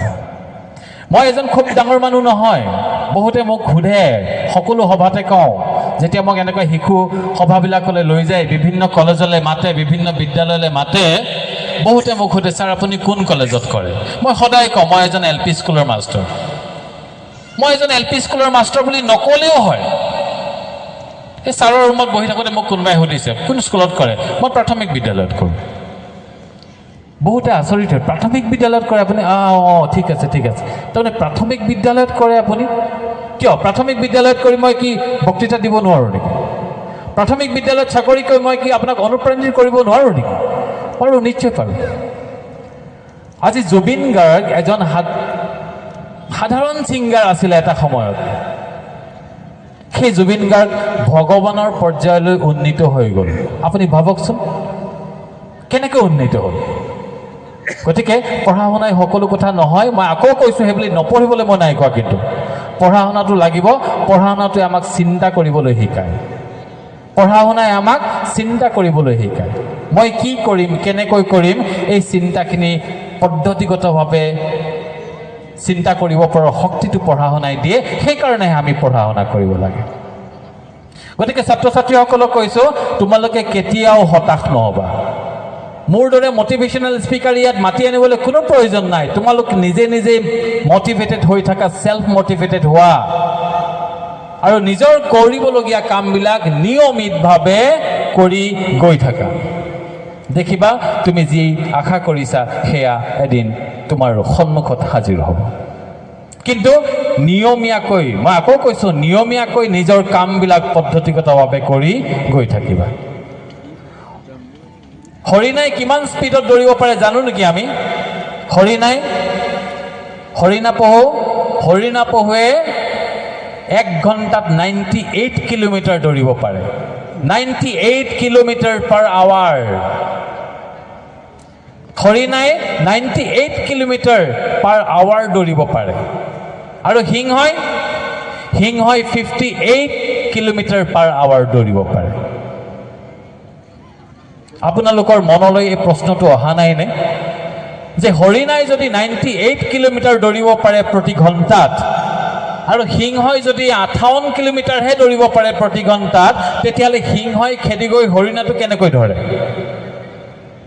এইটো এটা ভাবিবলগীয়া কথা সিংহৰ যিটো স্পীড সেই স্পীডটোত এটা সিংহ গৈ এটা হৰিণা ধৰিবই নোৱাৰে কিন্তু তথাপি ধৰে এইটো কাৰণেই ধৰে কাৰণ সেই হৰিণাটোৰ আত্মবিশ্বাস কম থাকে সিংহ এটাই যেতিয়া খেদে সেই হৰিণাটোৱে ধৰিয়ে লয় যে মোক সিংহটোৱে ধৰিব বুলি ধৰি লয় আৰু সেইকাৰণে তাৰ স্পীডটো কমি যায় একো কথা চিন্তা নকৰি হৰিণাটো যদি কেৱল দৌৰিয়ে থাকে কোনো সিংহই সেই হৰিণাটোক ধৰিব নোৱাৰে গতিকে আমি নিজৰ যিটো স্পীড সেই স্পীডটো মেইনটেইন কৰিব লাগে আজি মাহীৰ বিয়া আছে আজি নপঢ়োঁ আজি অমুক অনুষ্ঠান আছে আজি নপঢ়োঁ এইকেইদিনটো পঢ়াই নহ'ব চাগে আমুকত ফাংচন আছে ভাওনা সমাৰোহ আছে শিক্ষাৰ্থী সমাৰোহ আছে ভাওনা আছে বুলি কোনেও কেতিয়াও নপঢ়াকৈ নাথাকিবা নিজৰ যিটো কাম সেইটো কাম সদায় কৰিবা মই সেইটো নিয়মীয়া হোৱাৰ কথা কৈছোঁ গতিকে ছাত্ৰ ছাত্ৰীসকলক মই বেলেগ একো উপদেশ নিদিওঁ নিজৰ আত্মবিশ্বাসটো সবল ৰাখিবা যে এই কামটো মই কৰিব পাৰিম আৰু নিজক চিনি পাবা মই সদায় কৈ থাকোঁ ইউ আৰ অল জিনিয়াছ তোমালোকক প্ৰত্যেকৰে মাজত সেই শক্তিটো আছে সাংঘাতিক কিবা এটা কৰিব পৰা কিন্তু তুমি বুজা নাই তুমি চিনি পোৱা নাই নিজক সেইকাৰণে তুমি ভাবি থাকা এই মইনো আৰু ক'ত ফাৰ্ষ্ট হ'ব পাৰিম বিতুপন ইমান চোকা দেখা নাই সি কিমান চোকা নহয় তুমিও চোকা খালি তুমি তোমাৰ ৰূপটো তুমি দেখা নাই তুমি তোমাক বুজা নাই সেইকাৰণে তুমি বিতুপনক সদায় আগবাঢ়িবলৈ দি নিজে পিছত থাকিবলৈ চিন্তা কৰা গতিকে সেই হৰিণাটোৰ নিচিনা নহবা আত্মবিশ্বাসী হবা নিজক সদায় চিনি পাবা এটা সাধু মই সকলোতে কওঁ বহুত পুৰণা হৈ গৈছে মোৰ মুখত সাধুটো তথাপি মই সকলো সভাতে কওঁ কাৰণ এই সাধুটো বহুত এটা ইম্পৰ্টেণ্ট সাধু এবাৰ এটা সিংহ পোৱালিৰ জন্ম হ'ল আৰু জন্ম হৈয়ে সেই সিংহ পোৱালিটোৰ মাকজনী মৰি থাকিল ওচৰতে এজাক ভেড়া চৰি আছিলে সেই ভেড়াবিলাকে ভাবিলে সেই বেচেৰাটো জন্ম হৈয়ে মাকজনী মৰি গ'ল এটা কাম কৰোঁ ইয়াক আমাৰ মাজলৈকে লৈ আনো আমি এটা গাখীৰ খুৱাই মেলি যেনে তেনে ডাঙৰ কৰিম সেইবুলি ভেড়াখিনিয়ে সিংহটোক ভেড়াৰ মাজলৈ লৈ গ'ল আৰু সেই ভেড়াৰ গাখীৰ খাই ভেড়াৰ লগতে থাকি ঘাঁহ খাই সিংহটো ডাঙৰ হ'ল সিংহই ঘাঁহ খায় নেকি নাখায় কিন্তু সেইটো সিংহই খাইছিলে কাৰণ সি সৰুৰ পৰা কি ঘাঁহ খোৱাই দেখিছে গতিকে ঘাঁহ খাই ভেড়াৰ গাখীৰ খাই সেই সিংহটো লাহে লাহে ডাঙৰ হৈ আহিল এদিন প্ৰকাণ্ড সিংহ এটাই সেই ভেড়াজাকক খেদি গ'ল আৰু সিংহটোৱে খেদি যোৱাৰ লগে লগে সেই ভেড়াজাক বেগাই দৌৰিছে সিংহ গৈছে ভেড়া দৌৰিছে সিংহই খেদিছে ভেড়া দৌৰিছে দৌৰি থাকোঁতে সিংহটোৱে দেখিলে আৰে এই ভেড়াজাকৰ মাজত দেখোন সিংহ পোৱালি এটাও আছে ই বেটা কিয় দৌৰিছে সিটো দৌৰিব নালাগে কাৰণ সি সিংহৰ পোৱালি এই কথাটোৱে সেই সিংহটোৰ ঘূৰাই দিলে কি হৈছে কথাটো সিংহ পোৱালিটো কিয় দৌৰিছে তেতিয়া আৰু এই সিংহটোৱে চিকাৰৰ কথা বাদ দিলে একদম তীব্ৰ বেগত গৈ সিংহৰ পোৱালিটো থাপ মাৰি ধৰিলে বোলে ঐ তই কিয় পলাইছ তেতিয়া সিংহ পোৱালিটো আৰে নপলাম কেলে আপুনি যেনেকৈ বোলে খেদি আনিছে আমাক আৰে মই ভেড়াৰ জাকটোকে খেদিছোঁ তই কি ভেড়া নেকি সি কৈছে মইতো ভেড়াই হয় তই ভেড়া নহয় তই সিংহ হয় ভালকৈ গোজৰ এটা মাৰ তই গম পাই যাবি তই সিংহ ভালকৈ গোজৰ মাৰ সেই সিংহ পোৱালিটোৱে গাত সমস্ত জোৰ লগাই এবাৰ গুজৰিবলৈ চেষ্টা কৰিলে আৰু গুজৰণিটো কেনেকুৱা হ'ল বে তাৰমানে সেই সিংহটোৱে ভেড়াৰ লগত থাকি বেবাবলৈও শিকিলে তেতিয়া সিংহটোৰ অত্যন্ত খং উঠিল, প্ৰচণ্ড খং উঠি পোৱালিটোক ধৰিলে আৰু নদীৰ পাৰলৈ লৈ গ'ল। বল, নদীৰ পাৰত নি নদীৰ পানীত তাৰ প্ৰতিচ্ছবি দেখুৱালে, চা তই কোন হয়, তোৰ চেহেৰাটো মোৰ লগত মিলে নে নিমিলে। তেতিয়া পোৱালিটোৱে চাইছে, আৰে হয়তো আপোনাৰ লগতো মোৰ চেহেৰাটো মিলে, তাৰমানে মই সিংহ। বোলে হয়তো, মইতো অথনিৰ পৰা তোক সেই কথাটোকে কৈ আছোঁ, তই সিংহ। এতিয়া প্ৰকাণ্ড গোজৰণি এটা মাৰ। আৰু তেতিয়া সেই সিংহ পোৱালিটোৱে এনেকৈ গুজৰিবলৈ যত্ন কৰিলে যে গোটেই হাবিখন তাৰ গোজৰণিত কঁপি উঠিল। আৰু সেই দিনাৰ পৰা সেই সিংহটোৱে নিজকে কেতিয়াও ভেড়া বুলি ভবা নাই, সিংহ বুলি ভাবিবলৈ আৰম্ভ কৰিলে। গতিকে আমাৰ কেতিয়াবা তেনেকুৱা হয় যে ভেড়াৰ লগত থাকি থাকি আমি নিজকে ভেড়া বুলিয়ে ভাবি লওঁ, এই মইনো ক'ত পাৰিম আৰু। কিন্তু নহয়, আমি প্ৰত্যেকেই একো একোটা সিংহ। গতিকে আমি সিংহৰ দৰে আচৰণ কৰিব লাগিব, সিংহৰ দৰে ভাবিব লাগিব। মই ছাত্ৰ ছাত্ৰীসকলক কৈছোঁ। গতিকে কথাবিলাক তেনেকুৱা। বাকী আৰু আজিকালি মাক দেউতাকবিলাকৰ চিন্তা হয় ল'ৰা ছোৱালীৰ সংগত পৰি বেয়া হয়। হয়, সংগত পৰি বেয়া হোৱা আমি বহুত ল'ৰা ছোৱালী দেখিছোঁ। বন্ধু কিন্তু আমাৰ থাকিব লাগে, বন্ধু খুব ভাল বন্ধু থাকিব লাগে। বন্ধু নিৰ্বাচনৰ ক্ষেত্ৰত কেৱল ছাত্ৰ ছাত্ৰীয়ে নহয়, আমি প্ৰত্যেকেই খুব সাৱধান হ'ব লাগে। বহুত মাকে বহুত দেউতাকে ল'ৰা ছোৱালীক ঘৰৰ পৰা বাহিৰ হৈ যাবলৈ নিয়ে, নালাগে থ। অ' মা আজি ইহঁতৰ লগত ভাওনা চাবলৈ নালাগে থ। অ' মা আজি নালাগে থ। তাৰমানে মাক দেউতাকসকলে এনেকৈ ভাবে যে তাৰ লগৰ ল'ৰা ছোৱালীৰ লগত ওলাই গ'লে ল'ৰাটো নষ্ট হৈ যাব, ছোৱালীজনী নষ্ট হৈ যাব, গতিকে কোনো বন্ধু বান্ধৱীৰ লগত যাবলৈ নিদিয়ে। কিন্তু জীৱনটো এনেকৈও নচলে। বন্ধু বান্ধৱী বুলি আমাক লাগিব, বন্ধু আমাক লাগিব। এই পেঞ্চিলৰ লগত এই ৰবৰডাল বন্ধু হিচাপে থাকে কাৰণেই পেঞ্চিলডালে চিন্তা নকৰে, ভুল হ'লেও ৰবৰডালে শুধৰাই দিব। পেঞ্চিলডালৰ লগত এই ৰবৰডাল বন্ধু হৈ থাকে কাৰণে পেঞ্চিলৰ চিন্তা নাই। যদি কেনেবাকৈ লিখোঁতে ভুল হৈ যায়, ৰবৰডাল আছে, শুধৰাই দিব। কিন্তু কলমৰ বন্ধু নাই। গতিকে কলমৰ প্ৰতি পদে পদে বিপদ। কলম অত্যন্ত সাৱধান হৈ থাকিব লাগে। আৰু এবাৰ যদি কেনেবাকৈ ভুল হৈ যায়, তাক বেকাকে আঁচ এডাল মাৰি কাটি দিয়াৰ বাহিৰে শুধৰাবলৈ কিন্তু কোনো উপায় নাই। গতিকে আমাৰ বন্ধুবিলাক তেনেকুৱা হ'ব লাগে যাতে আমাক শুধৰাই লৈ যাব পাৰে। আমি বন্ধু নিৰ্বাচন কৰোঁতে এনেকুৱা বন্ধু নিৰ্বাচন কৰিব লাগে যাতে সেই বন্ধুসকলে আমাক সঠিক বাট দেখুৱাব পাৰে, সেই বন্ধুসকলে যাতে আমাক বিপদত সহায় কৰিব পাৰে, সেই বন্ধুসকলে যাতে মোৰ দুখৰ সমভাগী হ'ব পাৰে, মোৰ সুখৰো সমভাগী হ'ব পাৰে। আমি বহুতেই দুখত সমভাগী হওঁ, কিন্তু সুখত সমভাগী হোৱা মানুহৰ সংখ্যা দিনক দিনে কমি আহিছে। মোৰ কাষৰ মানুহ ঘৰে এখন দামী গাড়ী ল'লে, 10 লাখ টকা। মই খবৰটো পাই গ'লোঁ। মই এখন মাৰুতি গাড়ী চলাই আছোঁ যেনে তেনে। কোনোবাই মোক কৈ দিলে, তোমালোক কাষৰ ঘৰ আজি গাড়ীখন ল'লে 10 লাখ টকা, 20 লাখ টকা।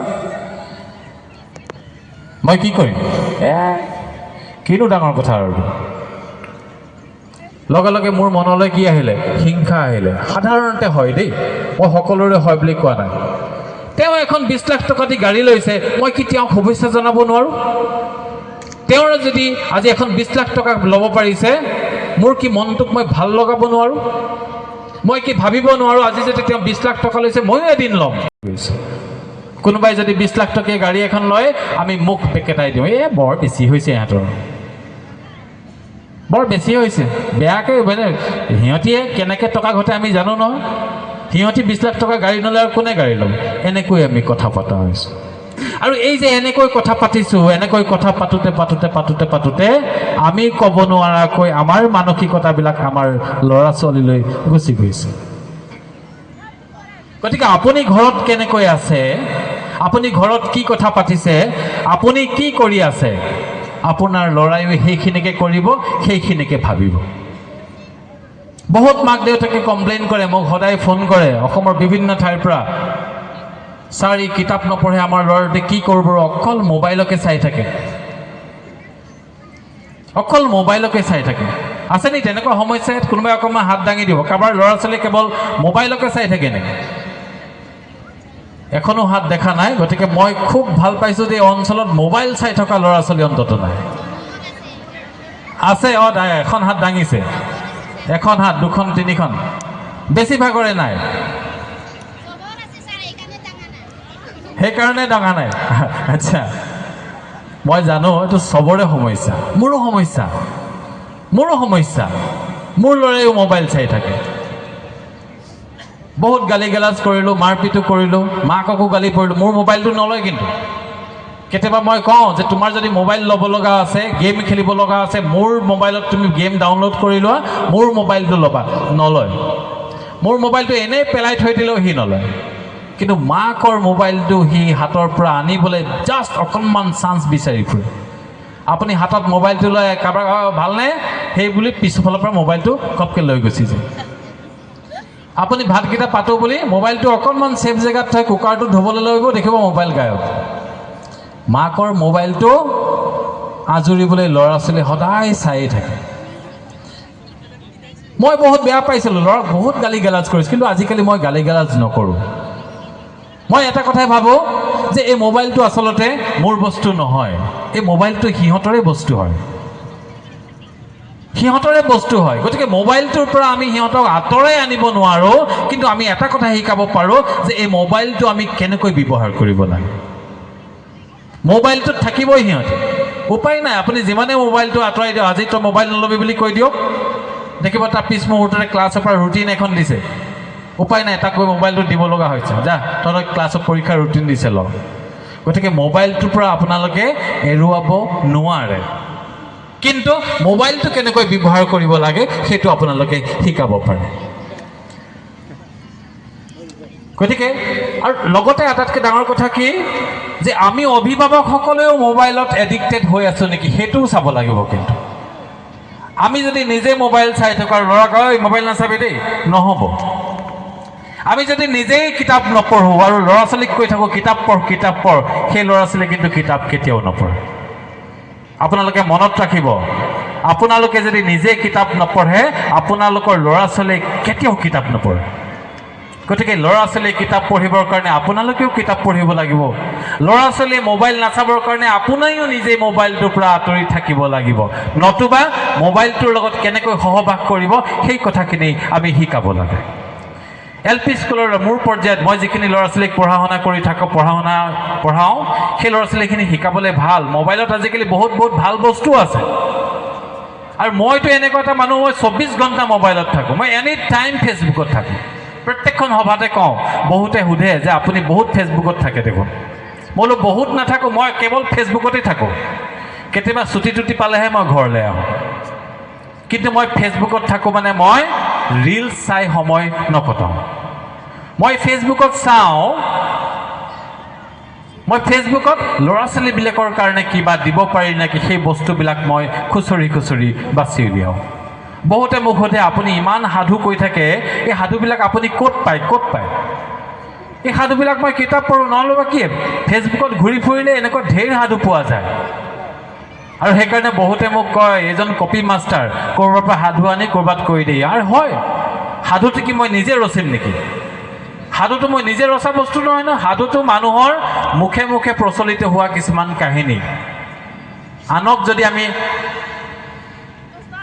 যে কওঁ যে আপুনি আনৰ সাধু কৈছে, মইতো আনৰে সাধু কৈছোঁ, কিন্তু মই সাধুটো শুনিলোঁ দেউতাৰ মুখৰ পৰা, আইৰ মুখৰ পৰা বা আইতাৰ মুখৰ পৰা।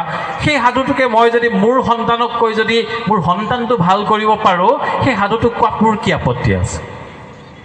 গতিকে আপোনালোকেও সাধু ক'ব আৰু ল'ৰা ছোৱালীক অকণমান সময় দিব।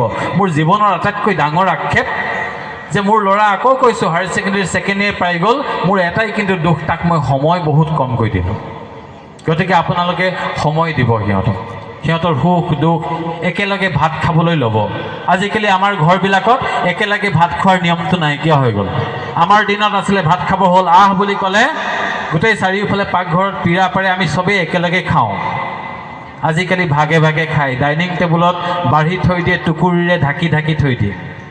টুকুৰি কিনি আনে প্ৰত্যেকৰ কাৰণে, প্লাষ্টিকৰ টুকুৰি পায়, বিশাললৈ গ'লে কিনি আনে। কেলে কিনি আনে? ভাত ঢাকিবৰ কাৰণে কিনি আনে। গতিকে আজিকালি আমাৰ পৰিয়ালবিলাকত ভাত ঢাকিবলগীয়া হৈছে। সময় সলনি কৰিব, আমুক বজাত ভাত খাম, সকলোৱে বহি ভাত খাম। সেই যে ভাতৰ টেবুলখন কেৱল ভাত খোৱা নহয়, সেই ভাতৰ টেবুলৰ বহি আমাৰ হৃদয়ৰ সৈতে হৃদয়ৰ সংস্পৰ্শ হয়, বহুত কথা পাতিব পাৰোঁ।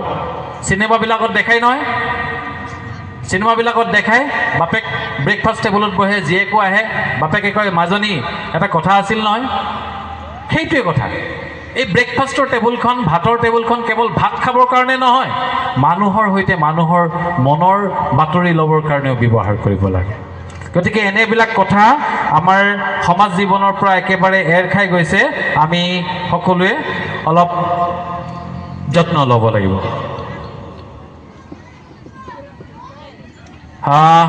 ছাত্ৰ ছাত্ৰীসকলক বেছি আৰু দীঘলীয়াকৈ কথা নকওঁ, কিন্তু তোমালোকক মই আকৌ এবাৰ কৈছোঁ যে পৃথিৱীত যদি কেনেবাকৈ তোমাক সঁচাকৈ ভাল পোৱা মানুহ আছে, তোমাক সঁচাকৈ যদি তোমাৰ ভাল হোৱাটো বিচৰা মানুহ আছে, সেয়া কেৱল মা আৰু দেউতা, সেয়া কেৱল মা আৰু দেউতা।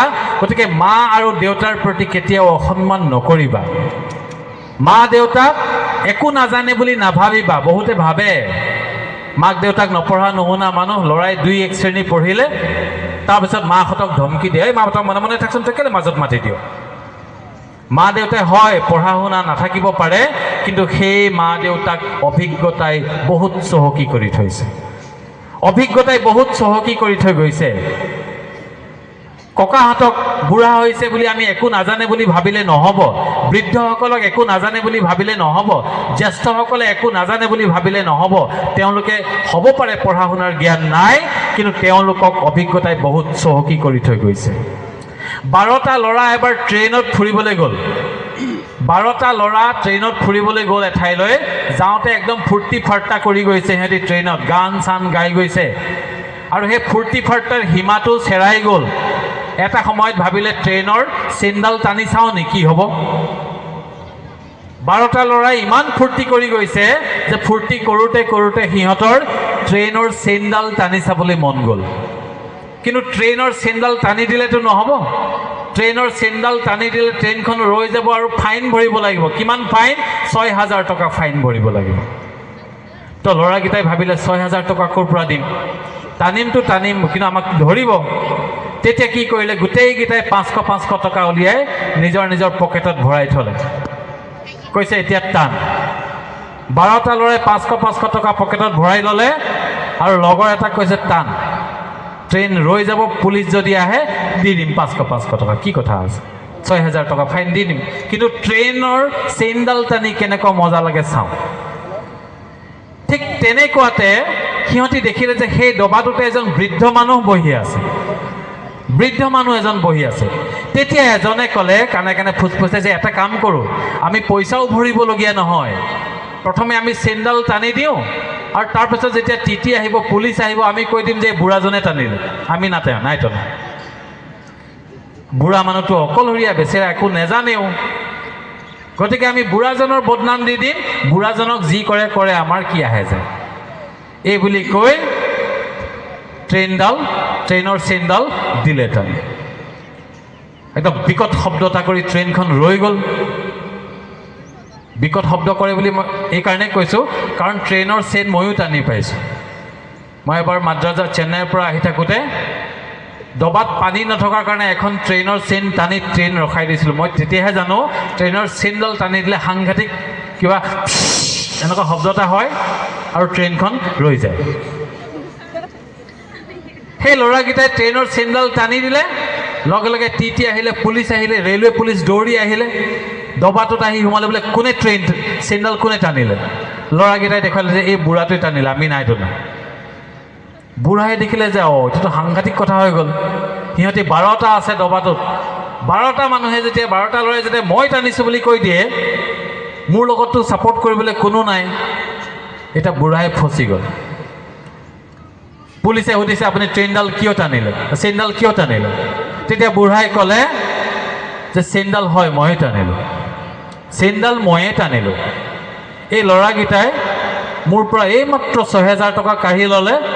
চাওক, 500 টকা প্ৰত্যেকে ভগাই ল'লে। এই 500 টকা ভগাই লৈ মোক পৰা ডকাইত কৰিলে, সেইকাৰণে মই চেইনডাল টানি দিলোঁ। পুলিচে ভাবিলে হয় নেকি চাওঁ চবৰ পকেটে পকেটে হয় চবৰ পকেটে পকেটে 500 টকা আছে গতিকে মই ক'ব খুজিছোঁ যে বৃদ্ধ হ'ল বুলি একো নাজানে বুলি নাভাবিবা মা দেউতাই একো নাজানে বুলি নাভাবিবা এইটো হাঁহিও এটা সাধু কিন্তু তোমালোকে শিকিবলগীয়া কথা আছে যে তোমাতকৈও তোমাৰ মা দেউতা অভিজ্ঞতাৰে বহুত চহকী তোমাতকৈ তোমাৰ ককা দেউতা অভিজ্ঞতাৰে বহুত চহকী তোমাৰ গাঁৱৰ জ্যেষ্ঠসকল তোমাৰ গাঁৱৰ বৃদ্ধসকল তোমালোকতকৈ অভিজ্ঞতাৰে বহুত চহকী গতিকে তেওঁলোকৰ পৰা তোমালোকৰ শিকিবলগীয়া আছে পাবলগীয়া আছে জানিবলগীয়া আছে গতিকে জীৱনটো চলাই লৈ গৈ থাকিবা আজি যথেষ্ট সময় কম হ'ল কেতিয়াবা আকৌ সুবিধা পালে আকৌ গালি লৈ আহিম তোমালোকৰ সৈতে আপোনালোকৰ সৈতে কথা পাতিম নিজৰ কাম খালি কৰি যাব লাগে মানুহে সমালোচনা কৰিবই আপোনাক ভাল বুলি কোৱা মানুহ যিমান আছে বেয়া যাওঁ আমাক ভাল পোৱা মানুহো বহুত আছে জুবিনক আমি সকলোৱে ভাল পাইছিলোঁ কিন্তু ইমান ভাল পাইছিলোঁ বুলি তেওঁৰ মৃত্যুৰ পাছতহে গম পালোঁ জুবিন গাৰ্গক আমি সকলোৱে ভাল পাইছিলোঁ সাধাৰণভাৱে ভাল পাওঁ জুবিন গাৰ্গক ভাল পাওঁ কিন্তু জুবিন গাৰ্গক যে ইমান বেছি ভাল পাওঁ তেওঁৰ মৃত্যুত যে মানুহে ফেকুৰি ফেকুৰি কান্দিব পাৰে সেই কথা আমি তেওঁৰ মৃত্যুৰ পাছতহে গম পাইছিলোঁ গতিকে সমালোচনা মানুহে কৰিবই সমালোচনা কৰাৰ কাৰণে কেতিয়াও থমকি ৰ'ব নালাগে একেবাৰে শেষত মই এটা সাধু কৈ মোৰ আজিৰ বক্তব্য সামৰণি মাৰিম এই যে সমালোচনা কৰিব বুলি ক'লোঁ এজন চিত্ৰকৰ আছিলে এখন চহৰত আৰু সেই চিত্ৰকৰজনে অঁকা ছবি মানুহে বহুত ভাল পায় আৰু সেই চিত্ৰকৰজনে তেওঁৰ ছবিবিলাক মানুহে ইমানেই কিনি লৈ যায় যে চিত্ৰকৰজনৰ এদিন মনলৈ এটা কথা আহিল যে মোৰ ছবিবিলাক ইমান কিয় ভাল পায় মানুহে এখনো ছবি মোৰ বেয়া নহয়নে বা মোৰ ছবি আঁকোতে ক'তো ভুল নহয়েই নেকি মানুহবিলাকে যে ইমান ভাল পায় গতিকে তেওঁ ছবি আঁকোতে কি ভুল হয় জানিবলৈ মন কৰিলে আৰু তেওঁ কি কৰিলে এদিন নিজে ছবি এখন আঁকি ৰাস্তাৰ কাষৰ এজোপা গছত গজাল মাৰি ওলমাই দিলে আৰু তলতে এটা বাক্য লিখি থলে যে এই ছবিখনত কি ভুল হৈছে সকলোৱে এটা দাগ মাৰি মোক অনুগ্ৰহ কৰি দেখুৱাই দিব তেওঁ নিজে একা ছবি এখন ৰাস্তাৰ কাষৰ গছ এজোপাত ৰাতিপুৱাই আঁৰি দিলে গজাল মাৰি আৰু গধূলি সেই চিত্ৰকৰজনে সেই ছবিখন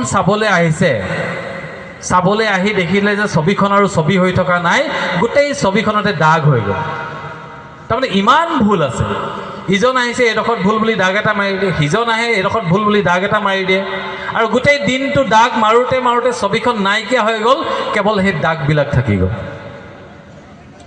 আৰু গধূলি আহি সেই চিত্ৰকৰজন দেখি আচৰিত হৈছে আৰে এই ছবিখনত ইমান ভুল আছেনে মই তাৰমানে ইমান দিনে ইমান ভুলকৈ ছবি আঁকি আহিছিলোঁ এখন ছবি আঁকোতে যদি মোৰ ইমান ভুল হ'বই পাৰে তেতিয়াহ'লে মই আজিৰ পৰা ছবিয়ে নাআঁকো সেইবুলি সেই চিত্ৰকৰজনে সেইদিনাই ছবি আঁকাৰ সিদ্ধান্ত বাতিল কৰিলে আজিৰ পৰা মই ছবি নাআঁকো আৰু নিজৰ বন্ধুজনক গৈ ক'লেগৈ যে আজিৰ পৰা ভাই দোস্ত মই ছবি নাআঁকো বোলে কেলে নাআঁকো বোলে কেলে আঁকিম কচোন মানুহে মোৰ ছবিবিলাক কিনি নিয়া দেখি মই ভাবিছিলোঁ মানুহে মোৰ ছবিবিলাক ভাল পায় মই ভাবিছিলোঁ মোৰ ছবি অঁকাত কোনো ভুলেই নাই কিন্তু আজি মই এনেকুৱা এটা কাম কৰিলোঁ এই গছজোপাত এখন ছবি আঁকি মানুহক ভুলবিলাক দেখুৱাই দিবলৈ ক'লোঁ গোটেই ছবিখনতে এনেকুৱা দাগ পৰিলে যে ছবিখনেই নাইকিয়া হৈ থাকিল তেতিয়া সেই বন্ধুজনে ক'লে ভাই ভুল দেখুৱাই থকা মানুহ সমাজত ঢেৰ আছে আচ্ছা ঠিক আছে তই ছবি আঁকিব নালাগে বাৰু কিন্তু লাষ্ট এটা মই কোৱা মতে কাম এটা কৰিছা বোলে কি কাম তই আকৌ এখন ছবি আঁক আৰু সেই ছবিখন আকৌ তই সেই একেজোপা গছতে গজাল এটা মাৰি ওলমাই দে ৰাতিপুৱা আৰু তলত লিখি দিবি এই ছবিখনত কি ভুল আছে অনুগ্ৰহ কৰি শুধৰাই দিয়কচোন এনেকৈ লিখি দিবি বোলে তেতিয়া কি হ'ব বোলে কি হ'ব মই কৈ আছোঁ তই প্ৰথমতে কামটো কৰচোন আৰু সেই চিত্ৰকৰজনে এখন ছবি আঁকি সেই একেজোপা গছতে একেধৰণে গজাল মাৰি ওলমাই দিলে আৰু তলত লিখি দিলে যে এই ছবিখনত কি ভুল আছে অনুগ্ৰহ কৰি শুধৰাই যাব আৰু আবেলি আহি সেই চিত্ৰকৰজন আচৰিত হৈছে যে সেই ছবিখন ছবিয়ে হৈছে না কলমৰ দাগ না কোনোবাই শুধৰাই দিছে একদম মসৃণ এখন ছবি কোনে একোৱে চোৱা নাই ছবিখন তেতিয়া সেই বন্ধুজনে চিত্ৰকৰজনক কৈছে, চা ভুল দেখুৱাবলৈ কওঁতে হাজাৰ হাজাৰ মানুহে ভুল দেখুৱাই দিলে তোৰ ছবিখনত, কিন্তু শুধৰাই দিবলৈ কওঁতে কোনেও কিন্তু তোৰ ছবিখন শুধৰাবলৈ সাহস নকৰিলে বা মন নকৰিলে। গতিকে সমাজত এনেকুৱা মানুহ থাকিবই, সমালোচনা কৰিবই। সেই সমালোচনা কৰা মানুহখিনিয়ে আপোনাক বেয়া পায় বুলি ধৰি ল'লে নহ'ব। মানুহে আজিকালি খুব হততে সমালোচনা কৰি দিয়ে, খুব বেয়াকৈ কৈ দিব পাৰে, আচৰিত। ফেচবুকত যেতিয়া আপোনালোকে চাব, বহুতৰে ফেচবুক আপোনালোকে একাউণ্ট আছে, কোনোবা এজনক যদি গালি দিয়ে দেখিব কমেণ্ট ছেকশ্যনত আপুনি চাব নোৱাৰাকৈ গালি দিয়ে। এজন মানুহক ইমান বেয়াকৈ ক'ব পাৰে, এজন মানুহক ইমান বেয়াকৈ ক'ব পাৰে নেকি? মানুহৰ মেণ্টেলিটিটো তেনেকুৱা হৈছে। গতিকে এই মেণ্টেলিটিটো আমাৰ অকণমান চেঞ্জ কৰিবৰ হ'ল, আমাৰ চিন্তাবিলাক, আমাৰ মানসিকতাবিলাক আমাৰ সলনি কৰিবৰ হ'ল। অলপ আগতে ছাৰে কৈ গৈছে যে আমাৰ ইয়াত মিড ডে মিল আছে, ইউনিফৰ্ম দিছে, কিতাপ দিছে, সকলো সা সুবিধা দিছে, তাৰ পাছত শিক্ষা কিয় পিছুৱাই গৈছে? তাৰ পিছতো শিক্ষা কিয় পিছুৱাই গৈছে? এই যে কিয় পিছুৱাই গৈছে, এই কথাটো আমি চিন্তা কৰিবৰ হ'ল। হয়তো আমাৰ মানসিকতা সলনি নোহোৱাৰ কাৰণে আমাৰ কিছুমান ক্ষেত্ৰত আমি পিছুৱাই গৈছোঁ। গতিকে গোটেই কথাখিনি আমি আমাৰ অঞ্চলটোৰ ভালৰ কাৰণে আমি চিন্তা কৰিব লাগিব। প্ৰত্যেক দিনাই আমি প্ৰত্যেকে ছাত্ৰ ছাত্ৰীসকলক আকৌ কৈছোঁ, ডাঙৰ ডাঙৰ কাম কৰিব নালাগে, সৰু সৰু কিছুমান ভাল কাম তোমালোকে নিতৌ কৰি যাবা। ছাত্ৰ ছাত্ৰীসকলক কৈছোঁ, প্ৰতিদিনে প্ৰতি ক্ষণত তোমালোকে সৰু সৰু কিছুমান ভাল কাম কৰি যাবলৈ যত্ন কৰিবা। বহুত ডাঙৰ কিবা এটা একেদিনাই কৰি দিম বুলি আশা নকৰিবা। এই সৰু সৰু ভাল কামবিলাকেই তোমাৰ জীৱনত এনেকুৱা কিছুমান ভাল প্ৰভাৱ পেলাব, তুমি নিজেই বিশ্বাস কৰিব নোৱাৰিবা যে এয়া ময়েইনে। তোমালোকে এটা কথা সদায় মনত ৰাখিবা, এই প্ৰকাণ্ড ঘৰটোৰ তুলনাত দুৱাৰখন কিন্তু সৰু। প্ৰকাণ্ড ঘৰটোৰ তুলনাত দুৱাৰখন সৰু, কিন্তু এই দুৱাৰখনেই ঘৰটোক নিৰাপত্তা দি থাকে। গোটেই ঘৰটোৰ সা সম্পত্তি যিমান যি আছে এই দুৱাৰখনেই বচাই ৰাখে। দুৱাৰখন কিন্তু ঘৰটোতকৈ বহুত সৰু, আৰু এই দুৱাৰখনক নিৰাপত্তা দি থকা তলাটো তাতোতকৈও সৰু। এই প্ৰকাণ্ড দুৱাৰখনক নিৰাপত্তা দি থকা তলাটো তাতোতকৈ সৰু, আৰু এই তলাটোক তলা কৰি ৰখা চাবিটো কিন্তু তাতোতকৈও সৰু। গতিকে এই অকণমানি চাবি এটাই এই প্ৰকাণ্ড ঘৰটোক নিৰাপত্তা দি থাকে। গতিকে আমি প্ৰতিদিনেই সৰু সৰু কিছুমান ভাল কাম যদি কৰি যাওঁ, সৰু বুলি আমি যদি তাক ইগন'ৰ নকৰোঁ, তাক যদি আমি অৱমাননা নকৰোঁ, দেখিম যে এই সৰু সৰু কামবিলাকে আমাৰ জীৱনটো মহীয়ান কৰি তুলিছে, আৰু সেইদিনা আমি অনুভৱ কৰিম যে আমি জীৱনটোত কিজানি সফল হৈছোঁ।